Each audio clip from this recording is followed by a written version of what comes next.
Bienvenue dans ce second numéro de la Gazette du Visionnum, afin de découvrir l'envers du décor de votre jeu de rôle magique Vivre à Poudlard. Parlons aujourd'hui plus en détail de l'épisode 6 à 10 de votre série déjantée préférée. Étant donné qu'il y a beaucoup à dire, on va se limiter à 8 anecdotes, histoire de ne pas faire une vidéo de 10 heures.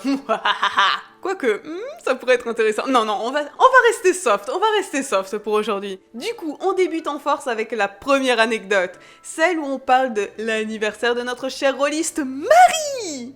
Car oui, la partie a été enregistrée le soir même de son anniversaire. On avait déjà convenu de faire la première partie de jeu de rôle avec Laura sur le thème de la rentrée scolaire, mais Marie était tellement excitée de participer à un jeu de rôle sur l'univers de Harry Potter que le temps lui semblait long, très long, trop long. Ainsi, quelques jours avant son anniversaire, sur un coup de tête, je lui ai demandé si ça lui ferait plaisir de faire une partie anticipée de JDR le soir de son anniversaire, étant donné que celui-ci tombait en pleine semaine et qu'elle n'avait rien de prévu pour l'occasion. Elle a accepté immédiatement, trop heureuse de commencer en avant-première, si la famille. Même si nous étions en plein hiver, il a été décidé de choisir le thème d'Halloween, histoire de ne pas être trop éloigné de la rentrée scolaire chronologiquement parlant. C'était dans le but de garder l'esprit encore neutre par rapport à l'intrigue principale de Vivre à Poudlard, parce qu'après il fallait être capable de jouer la comédie des premiers débuts avec Laura lors de l'officielle première partie.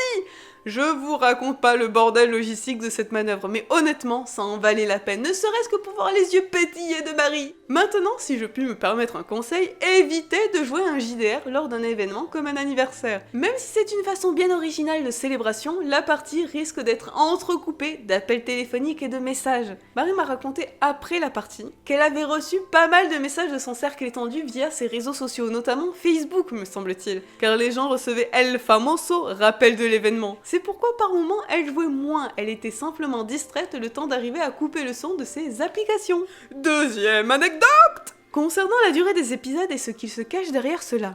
Ainsi, l'épisode 6 dure environ 12 minutes, le 7e 16 minutes, le 8e 15 minutes, le 9e 20 minutes et le 10e 25 minutes. Soit là aussi environ 1h30 de visionnage comme pour la session sur la rentrée scolaire. Mais la partie a en réalité duré 3 petites heures de mémoire. Comment se fit-il alors que la moitié a été coupée au montage, me demanderez-vous? Pour être tout à fait honnête avec vous, 2 scènes ont été coupées lors du montage.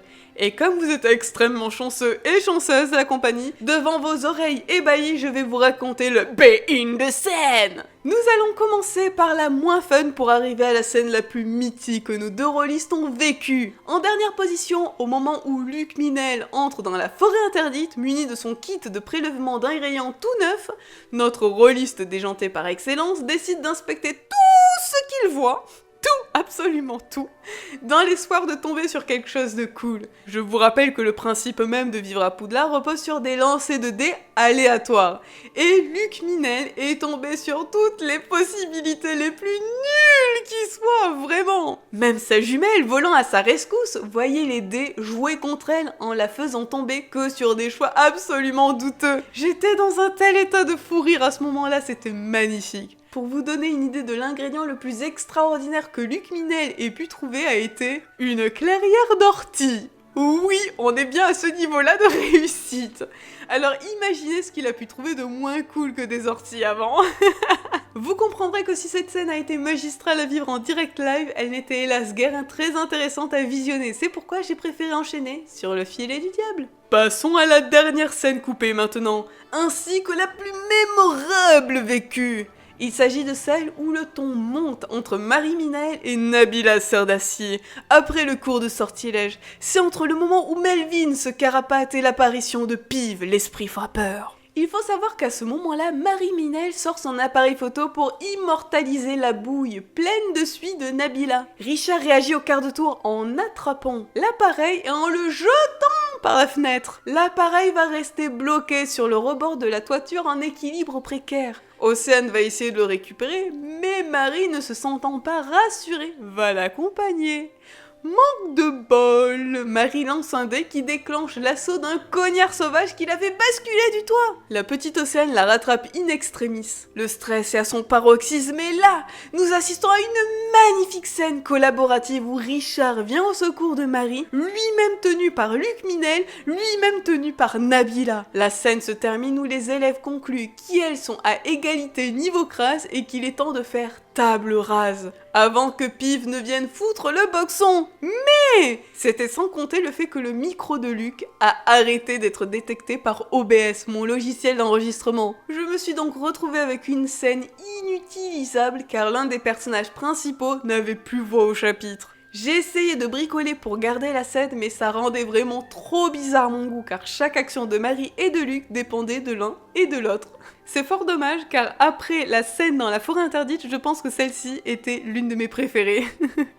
Mais enfin, pour revenir sur les anecdotes, il y a une chose qui est sous-entendue durant cette partie, mais qu'aucun des jumeaux n'a voulu approfondir. C'est-à-dire la raison pour laquelle Nabila est particulièrement remontée contre la petite Océane, sachant que d'ordinaire, elle a plutôt tendance à ignorer les poufs-souffles de manière générale. Donc en troisième anecdote, laissez-moi vous expliquer les malentendus derrière les disputes du trio del Diablo et la petite Océane que vous avez probablement déjà deviné. En début de partie, la petite Océane parle explicitement d'une élève. Il s'agit de Nadine Hope, de chez Serpentard, qui reste toujours avec un garçon aux cheveux poivre et sel, Pegasus Black. Vous découvrirez lors de la Coupe des 4 maisons que ce petit groupe harcèle Melvin. Il est donc aisé de supposer que Nadine a poussé Melvin à voler l'enflammoir et les bonbons de la petite Océane lorsque tout le monde était à la bibliothèque. Melvin a alors donné quelques bonbons à Nabila en pensant que ce n'étaient que de simples bonbons moldus. Toutefois, il s'est avéré que ce soit en réalité des gnomes au poivre, c'est-à-dire des confiseries qui font souffler de la fumée par les oreilles comme une bouilloire chauffée à blanc. On imagine que cette scène dans la bibliothèque a causé des problèmes à Nabila et pour se dédouaner de toute responsabilité,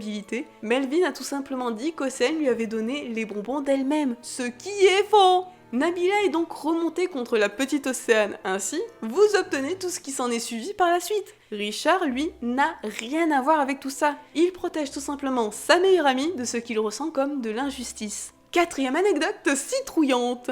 Beaucoup de personnes m'ont déjà dit, lors de la première version de VAP sortie en 2019, que recevoir une citrouille, ça fait très mal. Ce n'est donc pas logique ce qu'il se passe dans l'épisode 6 notamment. Et effectivement, recevoir une citrouille est très douloureux, mais je rappelle que toutes les citrouilles du château sont évidées et sculptées, donc moins douloureuses qu'elles n'y paraissent. Et je parle en connaissance de cause, in real life, votre MJ, complètement crazy, a déjà vécu une bataille de citrouilles dans sa vie. Oui, tout à fait. J'ai eu une vie tumultueuse, ok? Tant que ça ne touche pas le visage, surtout le nez, ça va. En revanche, c'est très salissant. Deuxième point, je dis explicitement que chaque année, Piv fait des siennes avec les citrouilles. Il me semble donc de manière tacite qu'il y a bien un prof, ne serait-ce que McGonagall, à avoir déjà pensé à lancer des sortilèges sur les citrouilles à cause de l'esprit frappeur. C'est donc quelque chose à mes yeux qui ne me dérange pas, mais il semblerait que ce soit quelque chose qui mérite d'être précisé. Cinquième petite anecdote. Lors de l'épisode 8, au moment où Piv intervient en faisant voler le livre de potions de Luc au-dessus de la tête de Marie, je dis à notre déjanté rôliste d'interpréter la situation. Il vous faut le contexte par rapport à cette scène, ok? C'est-à-dire qu'à ce moment-là, Luc avait toutes les clés pour savoir qu'il s'agissait de Piv, et que Nabila et Melvin fusillaient du regard Marie uniquement parce qu'elles se demandaient si cela allait leur faire perdre des points, et donc s'il valait mieux que Nabila intervienne pour protéger sa maison, ou si elle devait laisser les jumeaux subir le karma. Cependant, Luc m'a demandé s'il était possible pour lui de ne pas savoir pour Piv, car il avait une idée malicieuse en tête. C'est alors que j'ai refait la description en lui disant de l'interpréter et qu'il en a profité pour faire exploser la plume de Nabila. L'art du bidouillage pour le plus grand bonheur des rôlistes. Sixième anecdote. Il y a une chose que vous ignorez sur Luc et qui donne tout son relief à son personnage. Outre les potions, c'est un grand fan de l'esprit frappeur de Poudlard. C'était donc très drôle de jouer Pive à ses côtés, tantôt dans son camp dans l'épisode 6, tantôt contre lui à l'épisode 9. Étant donné que vous ne reverrez Luc que lors de la saison 4 de Vivre à Poudlard, vous devez savoir qu'après la partie, Luc m'a demandé s'il était possible pour son personnage de devenir ami avec Pive dans le futur, car clairement il avait l'ambition de faire de l'ombre aux jumeaux Weasley. C'est pourquoi, contrairement à la grande majorité des gens qui craignent Pive et espèrent ne jamais le croiser lors d'une partie, Luc s'est montré aussi enthousiaste en découvrant l'esprit frappeur en début de partie. 7ème anecdote.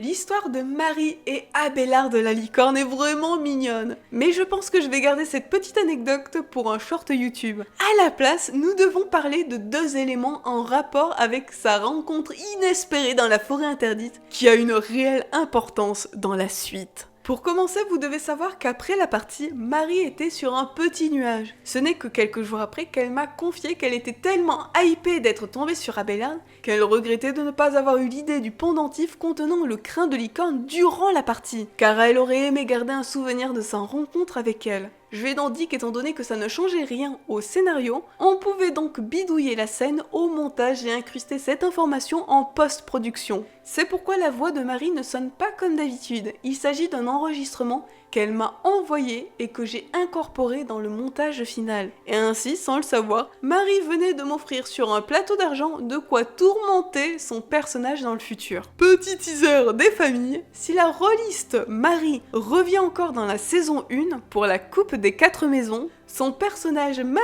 Minelle ne reviendra quant à elle qu'à partir de la saison 4 avec son jumeau déjanté. Et je peux vous assurer qu'elle frôlera la crise cardiaque avec son pendentif. Je suis diabolique. 8ème anecdote, toujours liée à Abélard. Et celle-ci contient un spoiler. Donc, si vous ne voulez pas être divulgaché sur la Coupe des 4 maisons et sur les futures saisons de Vivre à Poudlard, je vous conseille de vous rendre au timer affiché sur l'écran maintenant.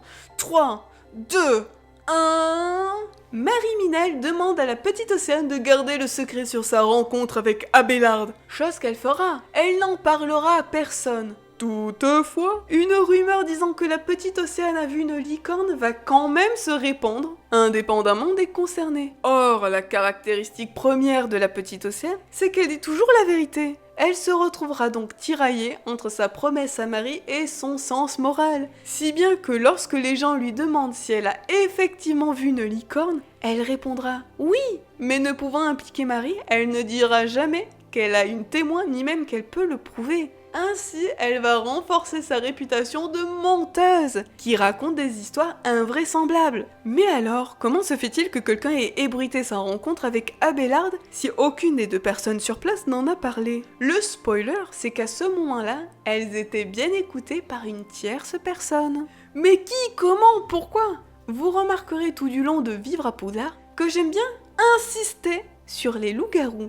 C'est parce qu'il y a quelqu'un qui en est un. Et le soir d'Halloween vécu par les jumeaux Minelle était sous le signe de la pleine lune.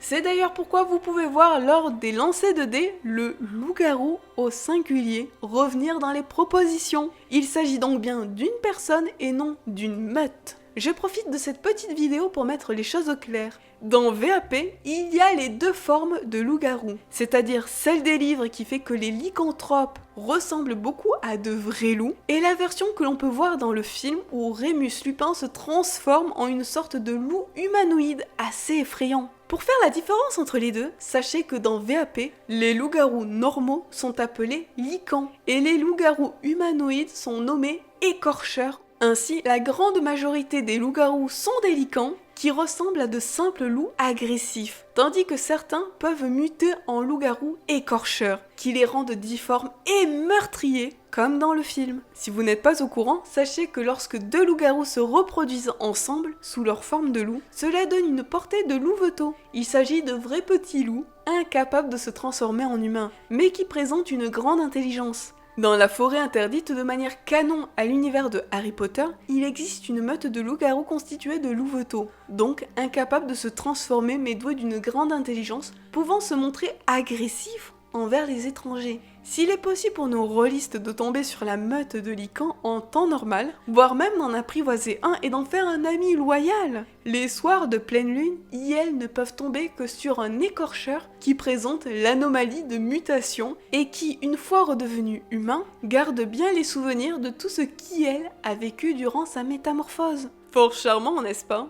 Reste à savoir qui est le loup-garou dans la bergerie. Mais ça, je vous laisse à vos théories, la compagnie. Et d'ailleurs, je vais vous donner un petit indice gratis pour votre plus grand plaisir. Je rappelle que les licans sont de vrais loups qui sont agressifs envers les étrangers. Ainsi, si vous voyez un lican être plus ou moins amical avec une personne, alors que c'est la première fois que cette personne rencontre un lican, il est fort à parier que cette personne soit un loup-garou. Et c'est ainsi que je vais vous demander de lever vos baguettes pour lancer le sortilège d'abonnement, afin de ne rien manquer, et surtout la compagnie. N'oubliez pas de préparer un seau rempli de dragées surprises de Bertie Crochu pour regarder la suite de votre série déjantée par excellence. Bisous, magie!